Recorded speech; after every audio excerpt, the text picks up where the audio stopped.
Over the past few SharkBytes usually had some very personal story, and this time I don't. Because there's, I'm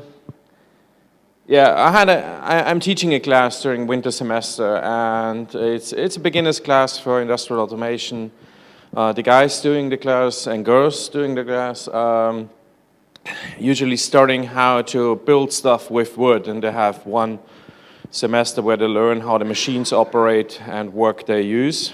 And so there were quite a few people sitting in there, quite a few guys sitting in there, and I can pretty much get the point where at one point during the class they're gonna go, well, this is a man's only job and women have no place in it. Usually because there's one or two women in the room that are better than them.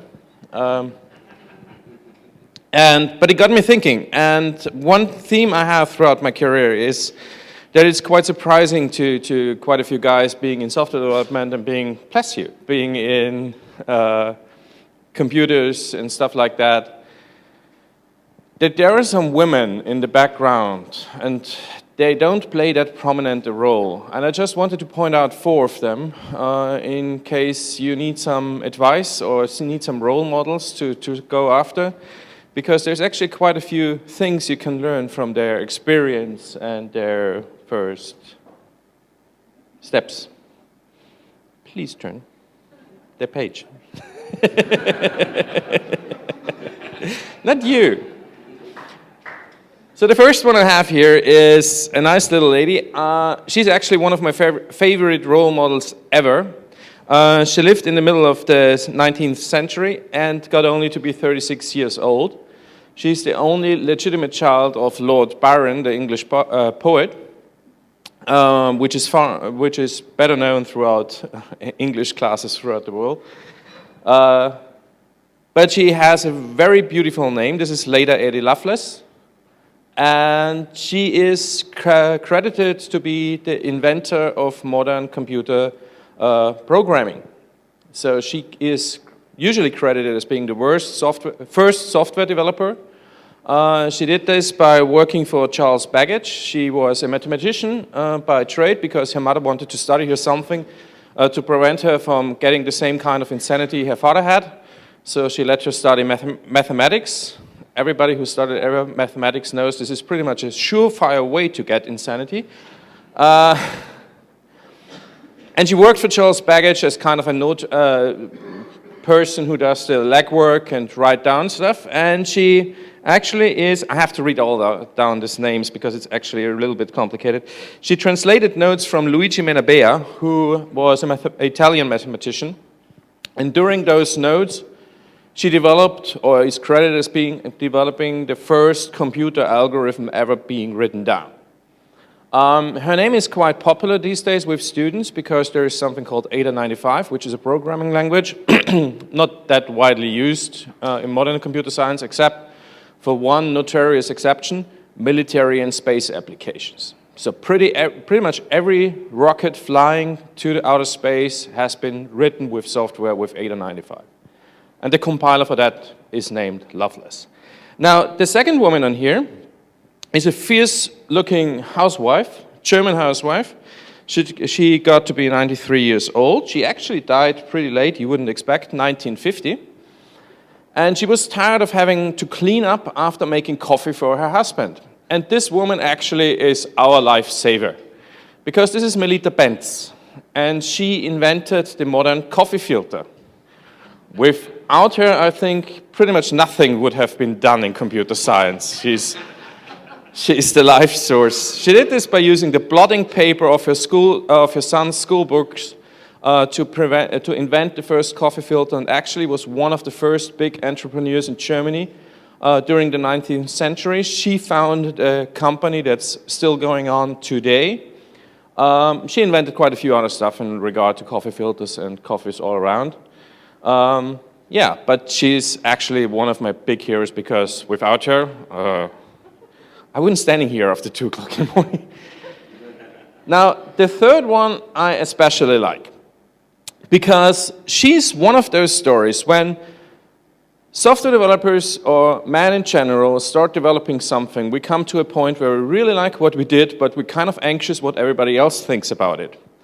And men do a thing, they don't want to put it out there until it's very much perfect. That's something men do. Women, on the other hand, get fed up by that.